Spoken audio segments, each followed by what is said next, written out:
Appu sir cinema ನೋಡಿದಾಗ ನನಗೆ ಮತ ಒಂದು ರತ್ನವನ್ನು ಕಳ್ಕೊಂಡ್ವಲ್ಲ ನಾವು ಅನ್ನೋದು ಇದೆಯಲ್ಲ ಅದು ತುಂಬಾ ಕಷ್ಟ ಆಗ್ತಿದೆ. ಕೋಟಿ ಕೋಟಿ ಜನ ಕಾದೆ ನೀನೇ ಆದರ್ಶ, ನಿನ್ನ ನಗು ಸರಳತೆಯೇ ಒಂದು ಆಕರ್ಷ, ಅಮರ ನೀನೆಂದು ಮನೆ ಮನಗಳ ಒಳಗೆ. ಅಪ್ಪು ಸರ್ಗೊಂದು ಹಾಡು ಬರೆಯೋ ಲಾಸ್ಟ್ ಅವಕಾಶ ಇದು. ದೇವಲೋಕದಿಂದ ನಗುತ್ತ ದೇವ ಬಂದ ಮಿಂಚಿ ಮಾಯವಾದ ಅಂತ ಅದು ಬರೆದಿದ್ದು. ಅದು ಇಷ್ಟೇ ಕಷ್ಟಪಟ್ಟು ಅಳ್ತಾ ಅಳ್ತಾ ಬರೆದಂಥ ಹಾಡೋದು.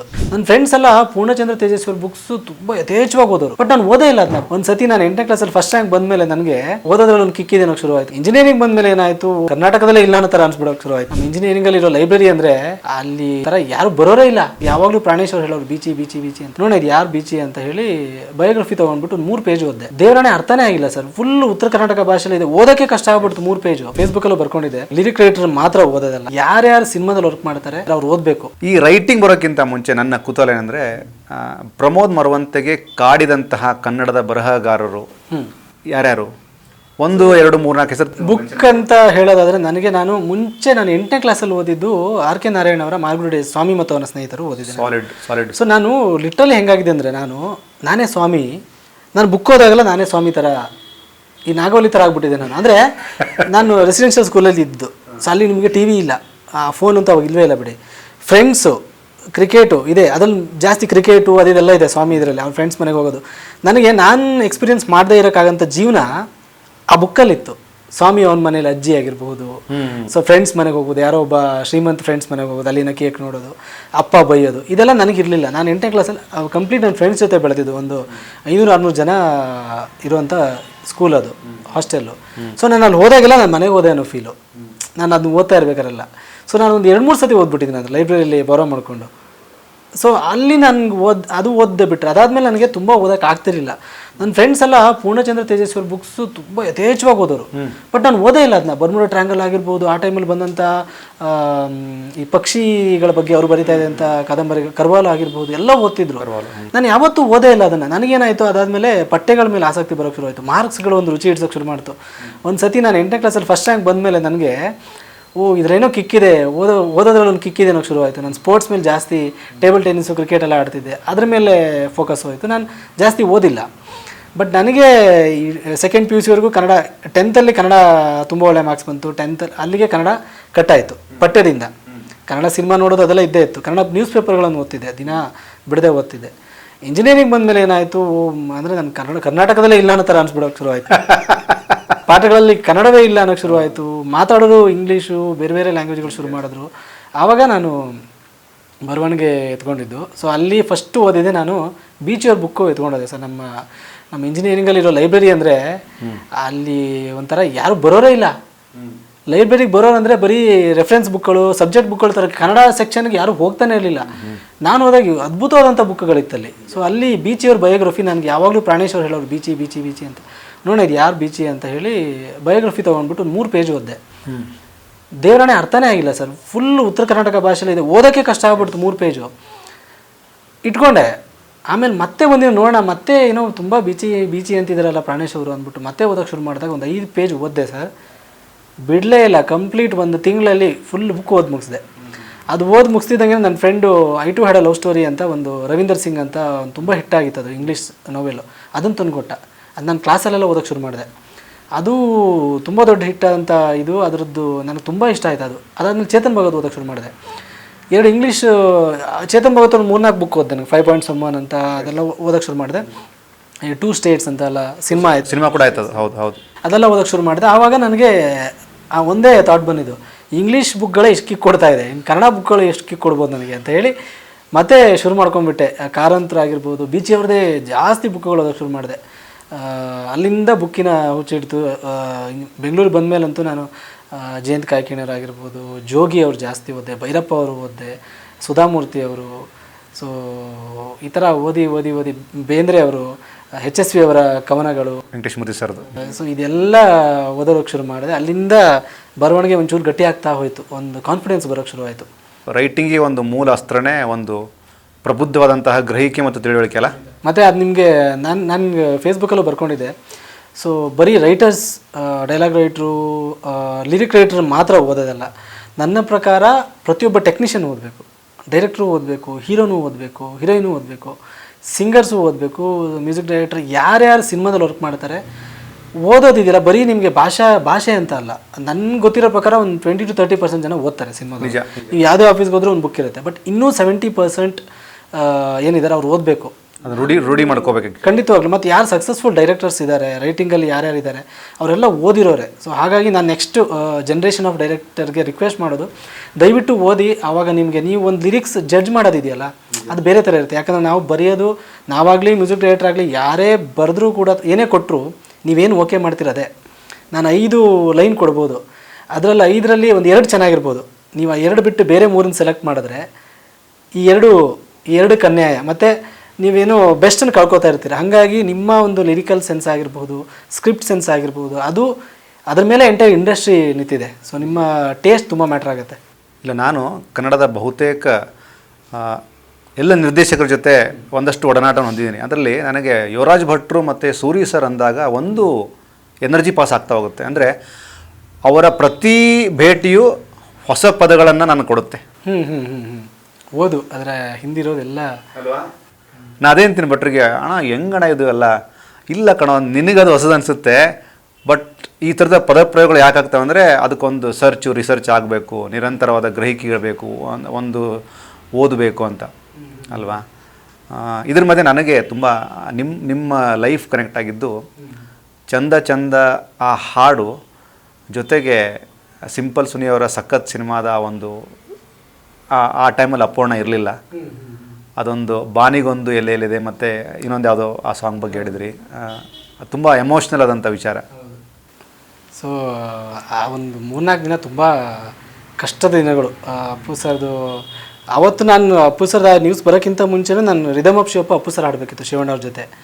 ಅದಕ್ಕೋಸ್ಕರ ನಾನು ಲಿರಿಕ್ ಶೀಟೆಲ್ಲ ರೆಡಿ ಮಾಡಿಕೊಂಡು, ನಾವು ಒಂದು ಸತಿ ಡೈರೆಕ್ಟ್ರು ಮ್ಯೂಸಿಕ್ ಡೈರೆಕ್ಟರ್ ಎಲ್ಲ ಕಾಲ್ ಮಾಡಿ ಅಲ್ಲೊಂದು 2 ಲೈನ್ಗಳು ಬರೆದು ಫೈನಲ್ ಮಾಡಿಕೊಂಡು, ಇನ್ನೇ ನಾನು ಫೈಲ್ ಕ್ಲೋಸ್ ಮಾಡ್ತೀನಿ, ಅದನ್ನು PDF ಕನ್ವರ್ಟ್ ಮಾಡಿಬಿಟ್ಟು ಹಿಂಗೆ ಕ್ಲೋಸ್ ಮಾಡ್ತೀನಿ. ಹಿಂಗೆ ಫೋನ್ ನೋಡಿದ್ರೆ ಅಪ್ಪು ಸರ್ಗೆ ಹಾಸ್ಪಿಟಲೈಸ್ಡ್ ಅಂತ ನ್ಯೂಸು. ಅದಾಗ ಸ್ವಲ್ಪ ಹೊತ್ತಿಗೆ ಹೀಗೆ ಅಂತ ನ್ಯೂಸು. ಸೊ ತುಂಬ ಕಷ್ಟ ಆಯ್ತು ನನಗೆ. ಒಂದು 3-4 ಡೇಸ್ ನನಗೆ ಆ ಒಂದು ದಿನದಲ್ಲೇ ನನ್ನ ಮನೆಗೆ ಕರ್ಸ್ಕೊಂಡ್ರು ನಮ್ಮ ಮನೆಯವರು. ನಾವು ಒಬ್ಬನೇ ಬೇರೆ ಇದ್ದೆ. ಇಲ್ಲ ನೀನು ಮನೆಗೆ ಬಂದುಬಿಡು ಅಂತ ಹೇಳಿ ಮನೆಗೆ ಕರ್ಸ್ಕೊಂಡ್ರು. ಮನೆಗೆ ಹೋಗಿ ನನಗೆ ಇದರಿಂದ ಆಚೆ ಬರೋಕ್ಕಾಗ್ತಿಲ್ಲ. ಏನು ಮಾಡೋದಪ್ಪ ಅಂತ ಗೊತ್ತಾದಾಗ ಅಲ್ಲಿ ಕ್ರಿಕೆಟ್ ಮ್ಯಾಚ್ ನಡೀತಾ ಇತ್ತು. ಬಹುಶಃ ನಾನು ಅಲ್ಲಿ ಹೋದರೆ ಜನರ ಜೊತೆ ಬೆರೆತರೆ ಒಂಚೂರು ಇದರಿಂದ ಆಚೆ ಬರ್ಬೋದು ಅಂತ ಹೇಳಿ ಅಲ್ಲಿ ಹೋಗಿ ಕೂತ್ಕೊಂಡೆ ನಾನು. ಅಲ್ಲಿ ಕೂತಾಗ ನನಗೆ ಸಿಂಪಲ್ ಸುನಿ ಸರ್ ಕಾಲ್ ಮಾಡಿದ್ರು, ಪ್ರಮೋದ್ ಹೀಗೆ ಸಖತ್ ಆಲ್ರೆಡಿ ಒಂದು ಪ್ಯಾಥೋ ಸಾಂಗ್ ಬರೆದಿದ್ದೆ ನನ್ನದು, ಅದೇ ನೀನೇನೇ ಸತ್ಯಾನ ಅಂತ ಬರೆದಿದ್ದೆ. ಸೊ ಆ ಟ್ಯೂನ್ಗೆ ನೀವು ಅಪ್ಪು ಸರ್ಗೆ ಡೆಡಿಕೇಟೆಡ್ ಆಗಿ ಒಂದು ಸಾಂಗ್ ಬರ್ಕೊಡಿ, ಅದನ್ನು ನಾವು ಸಖತ್ ಸಿನಿಮಾದ ಟೈಟಲ್ ಕಾರ್ಡಲ್ಲಿ ಪ್ಲೇ ಮಾಡ್ತೀವಿ ಅಂತ. ಸೊ ನನಗೆ ತುಂಬ ಕಷ್ಟ ಅನಿಸ್ತು. ಅಂದರೆ ನನಗೆ ಏನೂ ಇಲ್ಲ, ಬ್ಲ್ಯಾಂಕ್ ಆಗಿದ್ದೀನಿ ನಾನು. ಈ ಟೈಮಲ್ಲಿ ಹೆಂಗೆ ಬರೆಯೋದು ಅಂತ ಆ ದಿನ ಬಂದು ಕೂತ್ಕೊಂಡೆ. ನನಗೆ ಬರೆಯೋಕ್ಕಾಗಿಲ್ಲ. ಒಂದು ಅರ್ಧ ಗಂಟೆ ಹಿಂಗೆ ಬರೀಬೇಕು ಅನ್ನೋ ಅಷ್ಟೊತ್ತಿಗೆ ಕಣ್ಣಲ್ಲಿ ದಳ ನೀರು ಬಂದು ನನಗೆ ಬರೆಯೋಕ್ಕೆ ಆಗಿಲ್ಲ. ರೂಮಲ್ಲಿ ಸುಮ್ಮನೆ ಕೂತ್ಕೊಂಡ್ಬಿಟ್ಟೆ. ಇದು ಯಾಕೋ ಆಗ್ತಿಲ್ಲ ಅಂದ್ಬಿಟ್ಟು ಸುಮ್ಮನೆ ಆಗ್ಬಿಟ್ಟೆ. ನೆಕ್ಸ್ಟ್ ದಿನ ಮತ್ತೆ ಎತ್ಕೊಂಡ್ರು, ಬರಿತಾ ಬರೆದು ಮುಗಿಸೋ ಅಷ್ಟೊತ್ತಿಗೆ ನನಗೆ ನನ್ನ ಲ್ಯಾಪ್ಟಾಪ್ ಸ್ಕ್ರೀನೇ ಕಾಣಿಸ್ತಿಲ್ಲ. ಅಂದರೆ ನಾನೇ ಬರೆದಿದ್ದೀನಿ, ಅದು ನಾನು ಯಾವ ಪ್ರಜ್ಞೆಯಲ್ಲಿ ಬರೆದೆ ಅನ್ನೋದು ಗೊತ್ತಾಗ್ತಿಲ್ಲ. ಅಂದರೆ ಬರೆದಾದ್ಮೇಲೆ ಇದು ನಾನೇ ಬರೆದ ಅನ್ನೋ ಒಂದು ಹ್ಯಾಲುಸಿನೇಷನ್ ಥರ ಆಗ್ಬಿಡ್ತು ನನಗೆ. ಸೊ ಆ ಸಾಲುಗಳು ಇವತ್ತಿಗೂ ನನಗೆ ಮೇ ಬಿ ಅವರೇ ಬರ್ಸ್ಕೊಂಡ್ರು ಅನ್ನೋಷ್ಟು ಒಂದು ಕಾಡುತ್ತೆ ನನಗೆ. ಕೋಟಿ ಕೋಟಿ ಜನ ಕಾದೆ ನೀನೇ ಆದರ್ಶ, ನಿನ್ನ ನಗು ಸರಳತೆಯೇ ಒಂದು ಆಕರ್ಷ, ಅಮರ ನೀನೆಂದು ಮನೆ ಮನಗಳ ಒಳಗೆ ಕೊನೆಯೇ ಆಗಲ್ಲ ಅಭಿಮಾನದ ಬೆಸುಗೆ, ನಂಬಲಾಗದಂತೆ ಬಿಟ್ಟು ಹೋದೆ, ನಂಬಲಾಗದಂತೆ ದೂರ ಹೋದೆ, ನೀನು ಬಿಟ್ಟು ಬಾಳುವುದ ಕಲಿಸು, ಇಲ್ಲೇ ಇದ್ದರೂ ನಗುತ್ತಾನೆ ಇರು, ಮತ್ತೆ ಇಲ್ಲೇ ನೀನು ಜನಿಸು, ಓ ಅಪ್ಪು ಮರಳಿ ಬಾ ಅರಳಿ ಬಾ, ನಗುತ್ತಲೇ ನಗಿಸು ಬಾ, ಲೋಕವೇ ಕಾದಿದೆ ಪರದೆಯ ಸಿಂಗರಿಸು ಬಾ. ಇದು ನನಗೆ ಗೊತ್ತೇ ಇಲ್ಲ ನನಗೆ ಹೆಂಗೆ ಬರದೆ ಅಂತ. ಸುನೀತ್ ಸರ್ಗೆ ನಾನು ಕಳಿಸಿದ ಕೂಡಲೇ ಏನೂ ಮಾತಾಡಲಿಲ್ಲ ಅವರು. ಸೊ ನಮ್ಮದು ರೆಕಾರ್ಡ್ ಮಾಡ್ತೀನಿ ಅಂತ ಹೇಳಿದ್ರು. ಇದು ತುಂಬ ನನಗೆ ಅಂದರೆ ಸ್ಪೆಷಲಿ ಅದು 2021 ನವಂಬರ್ ಇದೆಲ್ಲ ಪ್ರಮೋದ್, ತುಂಬ ಡಿಫಿಕಲ್ಟ್ ಆದಂಥ ಪೇಸ್ ಅದು. ಅಂದರೆ ಬಹಳಷ್ಟು ಜನ ಸಿನಿಮಾ ಮೇಕರ್ಸ್ಗಳಿಗೆ, ಬಹಳಷ್ಟು ಜನ ಸ್ಪೆಷಲ್ ರೈಟರ್ಸ್ಗಳಿಗೆ, ಡೈರೆಕ್ಟರ್ಗಳಿಗೆ ಅಪ್ಪಣ್ಣನಿಗೆ ಒಂದು ಕತೆ ಮಾಡಬೇಕು, ಒಂದು ಸಿನಿಮಾ ಮಾಡಬೇಕು ಅಂತ ಬಹಳಷ್ಟು ಜನ ಕನಸು ಕಂಡಂತಹ ಕಾಲಘಟ್ಟ ಅದು. ಸಿನಿಮಾ ಇಂಡಸ್ಟ್ರಿಯಲ್ಲಿ ಯಾವುದೇ ಡೈರೆಕ್ಟ್ರಿಗೆ ಹೋದರೂ ಅಪ್ಪು ಸರ್ಗೆ ಒಂದು ಕತೆ ಇದೆ ನನ್ನ ಹತ್ರ, ಶಿವಣ್ಣ ಅವ್ರಿಗೊಂದು ಕತೆ ಇದೆ ಅನ್ನೋದು ಯಾವ ಡೈರೆಕ್ಟ್ ನನಗೆ ಎಕ್ಸ್ಪೀರಿಯನ್ಸ್ ಇದು. ಇಲ್ಲ ನಾನು ಅಪ್ಪು ಸರ್ಗೆ ಕತೆ ಮಾಡ್ಕೊಂಡಿದ್ದೀನಿ ಅಥವಾ ಅಪ್ಪು ಸರ್ ಪ್ರೊಡಕ್ಷನ್ಗೆ ಒಂದು ಕತೆ ಮಾಡ್ಕೊಂಡಿದ್ದೀನಿ ಅನ್ನೋದು. ಅಂದರೆ ಅಪ್ಪು ಸರ್ ನಮ್ಗೆ ರೀಚಬಲ್ ಇದ್ದಾರೆ ಅನ್ನೋದೊಂದು ನಂಬಿಕೆ ಇತ್ತು ಅವ್ರಿಗೆ. ಅಟ್ಲೀಸ್ಟ್ ಕತೆ ಹೇಳೋದಕ್ಕಾದ್ರೂ ಬಿಡ್ತಾರೆ ಅನ್ನೋದೊಂದು ನಂಬಿಕೆ ಇತ್ತು. ಅಷ್ಟು ಆ ಸರಳತೆಯಲ್ಲಿ ಬದುಕ್ತವ್ರು ಅವರು. ಸೊ ಅದು ಗೊತ್ತಿಲ್ಲ ಅದು ಯಾಕೆ ಹಾಗಾಯಿತು ಅನ್ನೋ. ಇವತ್ತಿಗೂ ನಾನು ಅಂದ್ಕೊಂಡೆ ಇಲ್ಲ ಅವರು ಸಿನಿಮಾಗಳು ನೋಡ್ತಾ, ಅವ್ರ ಹಾಡುಗಳನ್ನು ನೋಡ್ತಾ ಅವರಿದ್ದಾರೆ, ಅವ್ರನ್ನ ಜೀವಿಸೋಣ ಅನ್ನೋ ಥರ ಅಂದ್ಕೊಂಡ್ರೆ ಇವತ್ತಿಗೂ ಆಗ್ತಿಲ್ಲ. ಅವರ ಸಿನಿಮಾ ನೋಡಿದಾಗ ನನಗೆ ಮತ್ತು ಇಂಥ ಒಂದು ರತ್ನವನ್ನು ಕಳ್ಕೊಂಡ್ವಲ್ಲ ನಾವು ಅನ್ನೋದು ಇದೆಯಲ್ಲ, ಅದು ತುಂಬ ಕಷ್ಟ ಆಗ್ತಿದೆ. ಅದಕ್ಕಿಂತ ಹೆಚ್ಚಾಗಿ ನಾವೆಲ್ಲ ಅಣ್ಣವರು ನೋಡಲಿಲ್ಲ, ಅಣ್ಣವ್ರನ್ನೆಲ್ಲ ದೇವ್ರ ಇದರಲ್ಲಿ ನೋಡಿದವು ನಾವು. ಎಲ್ಲೋ ಒಂದು ಸ್ವಲ್ಪ ಟೈಮ್ ಇವ್ರ ಜೊತೆ ಮಾತಾಡೋದಕ್ಕೆ ಒಂದು ಅವಕಾಶ ಸಿಗ್ತಲ್ಲ ಅನ್ನೋದೊಂದು. ನನಗೆ ಅಪ್ಪು ಸರ್ ಲಾಸ್ಟ್ ಹೇಳಿದಂಥ ಪದನೇ ಸಾರಿ. ಸೊ ಯುವರತ್ನ ಸಿನಿಮಾ ಶೂಟ್ ಆಗ್ತಿತ್ತು, ಅಂದರೆ ಬೇರೆ ಕಾರಣಕ್ಕೆ. ಅಲ್ಲಿಗೆ ನಾವು ರಾಮ್ ದರ್ಬಾರ್ ಅಂತ ಒಂದು ಸಾಂಗ್ ಮಾಡಿ ನಾನು ಹೇಮಂತ್ ಜೋಯ್ಸ್ ಎಲ್ಲ ಹೋಗಿದ್ವಿ. ಯುವರತ್ನ ಶೆಲ್ಟನ್ ಹೋಟೆಲ್ ಮೇಲೆ ಶೂಟ್ ಆಗ್ತಿದೆ. ಅಲ್ಲಿ ಅವ್ರು ಏನು ಮಾಡಿದ್ರು, ನನ್ನನ್ನು ರೆಕಗ್ನೈಸ್ ಮಾಡಲಿಲ್ಲ. ಅವ್ರು ನಾನು ಚಂದ ಹಾಡು ಬರೆದಿದ್ದು ಅಂತ ರೆಕಗ್ನೈಸ್ ಮಾಡಲಿಲ್ಲ. ಸೊ ನಾನು ಹಿಂಗೆ ಇಂಟ್ರೊಡ್ಯೂಸ್ ಮಾಡ್ಕೊಂಡಾಗ ಈ ವೆರಿ ಸಾರಿ, ನಾನು ಗೊತ್ತಾಗಲಿಲ್ಲ ಅಂತ ಹೇಳಿ ಸಾರಿ ಅಂದರು. Okay sir, it's okay sir ಅಂದೆ. ಫೋಟೋ ತೆಗೆಸ್ಕೊಳ್ಳೋ ನಾನು ಫೋಟೋ ತೆಗೆಸ್ಕೊಂಡೆ. ನಾನು ಫೋಟೋ ತೆಗೆಸ್ಕೊಳ್ಳೋವಾಗಲೂ ಹೀಗೆ ಹೆಗ್ಲ ಮೇಲೆ ಕೈ ಹಾಕ್ಕೊಂಡು ಅವ್ರು ಹಿಂಗೆ ಟ್ಯಾಪ್ ಮಾಡ್ತೀರಿ, ಸಾರಿ ಮ್ಯಾನ್, ವೆರಿ ಸಾರಿ, ನನಗೆ ಗೊತ್ತಾಗಲಿಲ್ಲ. ಸೊ ಅದು ಅಂದರೆ that was the last time ನಾನು ಅವ್ರನ್ನ ನೋಡಿದ್ದು. ಸೊ ಅದು 2019. ಅಂದರೆ ಅದೇ ಮಾತುಗಳು ಭಾರಿ ಕಷ್ಟ. ಅಂದರೆ ಅಪ್ಪು ಅಣ್ಣ ಅಂದಾಗ ನೋಡಿ, ನನ್ನ ಪರ್ಸ್ಪೆಕ್ಟಿವ್, ನಾನು ಕಂಡಂಥ ಅಪ್ಪು ಅಣ್ಣ ಬೇರೆ, ನೀವು ಕಂಡಂಥ ಅಪ್ಪು ಸರ್ ಬೇರೆ. ಅಂದರೆ ಯಾವಾಗದು ಭಾವನೆಗೆ ಕನೆಕ್ಟ್ ಆಗುತ್ತಲ್ಲ, ಆವಾಗ ಕಣ್ಣು ತನಗೆ ಗೊತ್ತಾಗ್ದಂಗೆ ಒಂದು ಹನಿ ನೀರನ್ನ ತರಿಸುತ್ತೆ, ಅದೆಲ್ಲ ಆಗುತ್ತೆ. ಆಮೇಲೆ ಬಾನಿಗೊಂದು ಎಲ್ಲೆಲ್ಲದ್ರ ಬಗ್ಗೆ ಅದಕ್ಕೇನೋ ಬೇರೆ ಲಿರಿಕ್ಸ್ ಏನೋ. ಅದು ನಾನೀಗ ಏನು ಈ ಸಾಂಗ್ ಬರೆದೆ, ನನಗೆ ಅಪ್ಪು ಸರ್ಗೊಂದು ಹಾಡು ಬರೆಯೋ ಲಾಸ್ಟ್ ಅವಕಾಶ ಇದು. ಇದನ್ನು ತಪ್ಪಿಸ್ಕೊಳ್ಳೋದು ಬೇಡ ಅಂದ್ಕೊಂಡು ನಾನು ಬರೆದಿದ್ದು. ಮತ್ತು ಅಷ್ಟು ಕಷ್ಟ ಆದರೂ ಕೂಡ ಬರೆದೆ ನನ್ನ ಸಖತ್ತಿಗೆ. ಅದಾಗ್ತಿದ್ದಂಗೆ ನನಗೆ ಆಕಾಶ್ ಕಮಲ್ ಅವರು, ಇವರು ಮೆಟ್ರೋ ಸಾಗದಿಂದ ಫೋನ್ ಮಾಡಿದ್ರು, ನಮ್ಮ ಚಾನಲ್ಗೆ ಒಂದು ಹಾಡಬೇಕು, ಬಾನದಾರಿಯಲ್ಲಿ ಹಾಡಿಗೆ ಅದೇ ಟ್ಯೂನ್ಗೆ ಬರ್ದುಕೊಡಿ ಅಂತ ಹೇಳಿದಾಗ ನಾನು ದೇವಲೋಕದಿಂದ ನಗುತ್ತ ದೇವ ಬಂದ ಮಿಂಚಿ ಮಾಯವಾದ ಅಂತ ಅದು ಬರೆದಿದ್ದು. ಅದು ಇಷ್ಟೇ ಕಷ್ಟಪಟ್ಟು ಅಳ್ತಾ ಬರೆದಂಥ ಹಾಡೋದು. ಸೊ ಮೇ ಬಿ ಅದಾದಮೇಲೆ ಒಂಚೂರು ಮನ್ಸು ಹಗುರ ಆಯಿತು. ಅಂದರೆ ಮೇ ಬಿ ನಾನು ಏನು ಹೇಳಬೇಕು ಅಂದ್ಕೊಂಡಿದ್ದೆ ಅದು ಹಾಡುಗಳಲ್ಲಿ ಹೇಳಿದಾಗಲ. ಬಟ್ ಅದು ನೋವು ಇವತ್ತಿಗೂ ಇದೆ ಬಿಡಿ, ಅದು ಹಗುರ ಆಗುವಂಥ ಭಾರ ಅಲ್ಲ ಅದು. ಬಟ್ ಗೊತ್ತಿಲ್ಲ ಏನು ಅಂದರೆ, may be we are not lucky enough ಅನಿಸುತ್ತೆ. ನಮ್ಮ ಕನ್ನಡಿಗರು ಅವ್ರದ್ದು ಇನ್ನೂ ಒಂದಿಷ್ಟು ವರ್ಷ ಉಳಿಸ್ಕೋಬೇಕಿತ್ತು ನಾವು ಅನ್ನೋದಂತೀಯಲ್ಲ.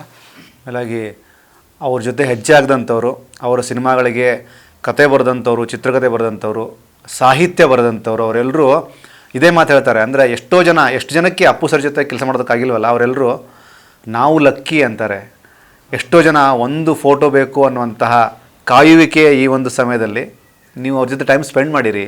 ಅಪ್ಪು ಸರ್ ಏನು ಅಂತ ಇವತ್ತು ಗೊತ್ತಿಲ್ಲದಿರೋರಿಗೆ ಒಂದು ಸತಿ ಶನಿವಾರ ಅಂತಲ್ಲ, ಯಾವುದೇ ದಿನ ಸಂಜೆ ನೀವು ಕಂಠೀರೋ ಸ್ಟುಡಿಯೋ ಹತ್ರ ಹೋದರೆ ನಿಮ್ಗೆ ಅರ್ಥ ಆಗ್ಬಿಡುತ್ತೆ ಅಪ್ಪು ಸರ್ ಏನು ಅವರು ಛಾಯೆ ಏನು ಬಿಟ್ಟು ಹೋಗಿದ್ದಾರೆ ಅವರು ಅನ್ನೋದು ಅಲ್ಲಿ ಗೊತ್ತಾಗುತ್ತೆ. ನಾನು ಇದುವರೆಗೂ ಅವರ ಸಮಾಧಿ ನೋಡೋ ಧೈರ್ಯ ಬಂದಿಲ್ಲ ನನಗೆ. ನಾನು ಅಲ್ಲಿ ಹೋಗೇ ಇಲ್ಲ ಇನ್ನು. ನಾನು ತುಂಬ ಸತಿ ಹೇಳಿದೆ ನನ್ನ ಹೆಂಡ್ತಿಗೆ, ನಾನು ಅಲ್ಲಿ ಹೋಗಬೇಕು ಅಂತ, ಹೋಗಿ ಬರ್ಬೇಕು. ಇವತ್ತಿನವರೆಗೂ ನನಗೆ ಆ ಮನಸ್ಸೇ ಬಂದಿಲ್ಲ. ಯಾಕಂದರೆ ನನಗೆ ಅದು ಎಕ್ಸೆಪ್ಟ್ ಮಾಡ್ಕೊಳ್ಳೋಕೆ ಆಗ್ತಿಲ್ಲ, ಇವತ್ತಿನವರೆಗೂ ಆಗ್ತಿಲ್ಲ. ನಾನು ಹೋಗೇ ಇಲ್ಲ ಇನ್ನು. ಅದೊಂದು ಏನೋ ಗೊತ್ತಿಲ್ಲ. ನನ್ನ ಟ್ಯಾಬಲ್ಲಿ ವಾಲ್ಪೇಪರ್ ಆಗಿದ್ದಾರೆ. ನನ್ನ ಲ್ಯಾಪ್ಟಾಪಲ್ಲಿ ನನ್ನ ಕೆಲಸ ಶುರು ಮಾಡೋಕ್ಕಿಂತ ಮುಂಚೆ ಫಸ್ಟ್ ನೋಡೋದೇ ಅಪ್ಪು ಸರು, ಅಣ್ಣವರು, ಪಾರ್ವತಮ್ಮ ಅವ್ರು ಇರೋದೊಂದು ಇದಿದೆ.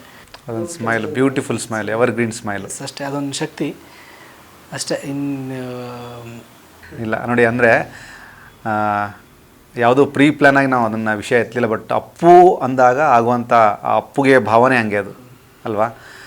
ಇಷ್ಟು ವರ್ಷದ ಜರ್ನಿ, ಸುಮಾರು 410ಕ್ಕೂ ಹೆಚ್ಚು ಸಿನಿಮಾ, ಅಂದರೆ ಹಾಡುಗಳ ಒಂದು ರೈಟಿಂಗು, ಎಷ್ಟು ಬಲಿಷ್ಠರಾಗಿದ್ದಾರೆ ಮಾನಸಿಕವಾಗಿ ಪ್ರಮೋದ್ ಮರವಂತೆ. ಇಲ್ಲ, ಮಾನಸಿಕವಾಗಿ ತುಂಬ. ಅಂದರೆ ನನಗೆ ಇನಿಷಿಯಲ್ ಡೇಸಲ್ಲಿ ನನಗೆ ಈಗ ಹೆಂಗಾಗೋದು, ಒಂದು ಹಾಡು ಕಳಿಸ್ಬಿಟ್ಟು ಒಂದು ಲಿರಿಕ್ಸ್ ಹಿಂಗೆ ಕಳಿಸಿ ಆಚೆ ಬಂದು ಮತ್ತೆ ಹಿಂಗೆ ಫೋನ್ ನೋಡೋ ಒಂದು ಎಕ್ಸೈಟ್ಮೆಂಟ್ ಇರುತ್ತೆ ಗೊತ್ತಾ. ಅದು ಒಂದು ಹುಡುಗಿಗೆ ಪ್ರಪೋಸ್ ಮಾಡಿ ಮೆಸೇಜ್ ಐ ಲವ್ ಯು ಅಂತ ಮೆಸೇಜ್ ಕಳಿಸಿ ಅವ ಒಂದು ಒದ್ದಾಟ ಇರ್ಗುತ್ತೆ, ಹಿಂಗೆ ಕಳಿಸ್ಬಿಟ್ಟಿದ್ದೀನಿ ಏನು ಹೇಳ್ತಾರೆ ರಿಪ್ಲೈ ಏನು ಬರುತ್ತೆ ಅಂತ. ಅದೇ ಒದ್ದಾಟಗಳನ್ನು ನಾನು ನನ್ನ ಫಸ್ಟ್ ಸಾಂಗ್ ಆದಮೇಲೆ ಮತ್ತೆ ಯಾವುದೋ ದೊಡ್ಡ ಡೈರೆಕ್ಟರ್ ಯಾರಾದರೂ ಇದ್ದರೆ ಅಥವಾ ನನಗೆ ಹಾರ್ಡ್ ಚಾನ್ಸ್ ಕೊಟ್ಟಾಗ ಆ ಒದ್ದಾಟಗಳನ್ನು ಅನುಭವಿಸಿದ್ದೀನಿ. ಅಂದರೆ ಏನು ಹೇಳ್ತಾರೆ ನೋಡೋಣ, ಏನು ಹೇಳ್ತಾರೆ. ಮತ್ತೊಂದು ಇತ್ತು ನನಗೆ ಅವಾಗ ಮೆಂಟಲಿ, ಇವ್ರಿಗೆ ನೋಡಿದ ಕೂಡಲೇ ಸೂಪರ್ ಇಲ್ಲ ಚೆನ್ನಾಗಿಲ್ಲ ಅಂತ ಹೇಳಬೇಕು. ಇವ್ರು ನೋಡಿದರೆ ಏನೂ ಹೇಳ್ತಿಲ್ಲ ಯಾಕೆ ರಿಪ್ಲೈ ಮಾಡಬೇಕಲ್ಲ ಇವರು ಅನ್ನೋದು ಇತ್ತು. ಈಗ ಹೋಗ್ತಾ ಆಮೇಲೆ ಗೊತ್ತಾಯಿತು, ಈವನ್ ಹೀ ನೀಡ್ಸ್ ಟೈಮ್. ಅಂದರೆ ಜಡ್ಜ್ ಮಾಡೋದಿದೆ. ನೀವೀಗ ನಾನೊಬ್ಬ ಡೈರೆಕ್ಟರ್ ಆಗಿದ್ದರೆ, ನೀವು ಲಿರಿಕ್ ಬರಿತಾ ಇದ್ದರೆ, ನಾನು ಡೈರೆಕ್ಟರ್ ಜಾಗದಲ್ಲಿ ಕೂತ್ಕೊಂಡು ನೀವು ಒಂದಿಷ್ಟು ಸಾಲುಗಳನ್ನು ಬರಿತಾ ಹೋದರೆ, ನೀವು ಬರೆಯೋರ್ಗಿಂತ ಜಾಸ್ತಿ ಜವಾಬ್ದಾರಿ ನನಗಿದೆ. ನಾನು ಅದರಲ್ಲಿ ಆಯ್ಕೆ ಮಾಡೋ ಪ್ರಕ್ರಿಯೆ ಇದ್ರಲ್ಲಿ ತುಂಬ ಕಷ್ಟ. ಅದು ನನಗೆ ಗೊತ್ತಿರಲಿಲ್ಲ. ಈಗ ನಾನು ಯಾವುದೋ ಒಂದು ಕೆಟ್ಟದ್ದು ಆಯ್ಕೆ ಮಾಡಿದ್ರೆ 5 ಇರ್ಬೋದು, 5ರಲ್ಲಿ 5 ವಾವ್ ಅಂತ ಹೇಳೋಕ್ಕಾಗಲ್ಲ. ಇದರಲ್ಲಿ ಯಾವುದೋ ಒಂದು ಚೆನ್ನಾಗಿಲ್ಲದೆ ಇರ್ಬೋದು. ಅದನ್ನು ನಾನು ಆಯ್ಕೆ ಮಾಡಿಕೊಂಡ್ರೆ ಸೊ ಕಷ್ಟ ನನಗೆ. ಸೊ ಅದು ನನಗೆ ಕ್ರಮೇಣ ಗೊತ್ತಾಗ್ತಾ ಹೋಯ್ತು, ಡೈರೆಕ್ಟ್ರಿಗೆ ತುಂಬ ಜವಾಬ್ದಾರಿ ಇದೆ. ಒಂದು ಟ್ಯೂನ್ ಸೆಲೆಕ್ಟ್ ಮಾಡಬೇಕಾದ್ರೆ ನಾವು ಅನ್ಕೋಬೋದು ಇದು ಓಕೆ ಮಾಡ್ತಿಲ್ಲ ಅಂತ, ಬಟ್ ಅವ್ರಿಗೆ ಎಷ್ಟು ಜವಾಬ್ದಾರಿ ಇದೆ. ಅದು ಫೈನಲ್ ಆಗುತ್ತೆ, ಅದು ಸಾವಿರಾರು ವರ್ಷಗಳ ಕಾಲ ಉಳಿಯುತ್ತೆ. ಅದು ಒಂದು ಚೂರು ಅವ್ನು ತಪ್ಪು ಮಾಡಿದ್ರೆ ಅವ್ನ ಕೆಲಸನ ಹಾಳು, ನಮ್ಮ ಕೆಲಸನ ಹಾಳು. ಅದು ಗೊತ್ತಾಗ್ತಾ ಹೋಯಿತು. ಆಮೇಲೆ ಹಾಡು ಬರಿತಾ ಗೊತ್ತಾಯಿತು. ಒಂದು ಕಳಿಸಿದ್ರೆ okay, let him take time, ಅವ್ರು ಟೈಮ್ ತೊಗೊಳ್ಳಿ, ಅವ್ರು ಏನು ಹೇಳ್ತಾರೆ ಅದು ಯಾಕೆ ಹೇಳ್ತಾರೆ ಅನ್ನೋದು.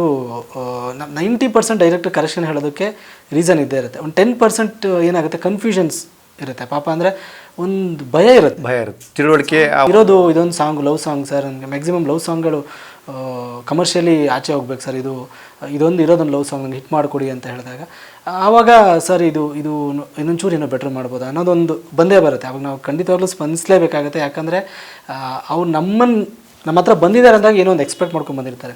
ಒಂದಿಷ್ಟು ನಮ್ಮ ಒದ್ದಾಟಗಳಿಗೂ ಇವ್ರು ಸ್ಪಂದಿಸ್ತಾರೆ, ಒಂದು ಕ್ಲಾರಿಟಿ ಕೊಡ್ತಾರೆ ಅನ್ನೋ ಒಂದು ನಂಬಿಕೆಯಲ್ಲಿ ಬಂದಿರ್ತಾರಲ್ವ, ಹಾಗಾಗಿ ಸ್ಪಂದಿಸಲೇಬೇಕಾಗುತ್ತೆ. ಸೊ ಹಾಗಾಗಿ ಇವಾಗೆಲ್ಲ ಏನಿಲ್ಲ, ಇವಾಗೆಲ್ಲ ಒಂದು ಪಲ್ಲವಿ, ಬೆಳಗ್ಗೆ ಒಂದು ಪಲ್ಲವಿ ಬರೆದು ಕಳಿಸಿದ್ರೆ ಅದ್ರ ಓಕೆ, ಅವ್ರು ಆರಾಮಾಗಿ ತೊಗೊಳ್ಳಿ. ಅವ್ರು ಕರೆಕ್ಷನ್ ಹೇಳಿದ್ರೆ ನನಗೆ ಓಕೆ ಆದರೆ ಓಕೆ, ಡೆಫಿನೆಟ್ಲಿ ನನಗೆ ಖುಷಿ ಆಗುತ್ತೆ. ಕರೆಕ್ಷನ್ ಹೇಳಿದ್ರೆ ಏನೋ ಬೆಟ್ರ್ ಬರೀತೀನಿ ಮೋಸ್ಟ್ಲಿ ನಾನು. ಇನ್ನೊಂದು ಬೆಟ್ರ್ ಬರುತ್ತಲ್ಲ, ಆವಾಗ ಅನಿಸುತ್ತೆ ಇವ್ರು ಕರೆಕ್ಷನ್ ಹೇಳಿದ್ದು ಒಳ್ಳೇದಾಯಿತು. ಸೊ ರಿಷಬ್ ಸರ್ ಫಸ್ಟ್ ವರ್ಷನೇ ಓಕೆ ಮಾಡಿದರೆ ಸಿಂಗಾರ ಸಿರಿ ಆಗ್ತಿರಲಿಲ್ಲ, ಯಾಕಂದರೆ ತುಂಬ ವರ್ಷನ್ಸ್ಗಳಾಗಿತ್ತು ಅದ್ರದ್ದು. ಸೊ ಅದು ನನಗೆ ಅನಿಸುತ್ತೆ. ಈಗ ಇದರಲ್ಲಿ ಇನ್ನೂ ಬೇಕಾಗಿದ್ದಲ್ಲಿ ಭಾವಗಳ ಬೀಸಣಿಗೆ ಇದೆಯಲ್ಲ, ಆ ಲೈನ್ಗೆ ನಾನು ತುಂಬ ವರ್ಷನ್ಸ್ ಬರೆದಿದ್ದೆ. ಅದರಲ್ಲೂ ನಾನು ಮೇ ಬಿ ಫಸ್ಟ್ ವರ್ಷನೇ ವಾಸುಕಿಯವರು ಓಕೆ ಮಾಡಿದರೆ ಈಗ ಬೆಸ್ಟ್ ಬರ್ತಿರಲಿಲ್ಲ. ಸೊ ಅದು ನಾನು ಯಾವಾಗಲೂ ಕರೆಕ್ಷನ್ಸ್ನ ತುಂಬ ಸ್ಪೋರ್ಟಿವ್ ಆಗಿ ಕನ್ಸಿಡರ್ ಮಾಡ್ತೀನಿ.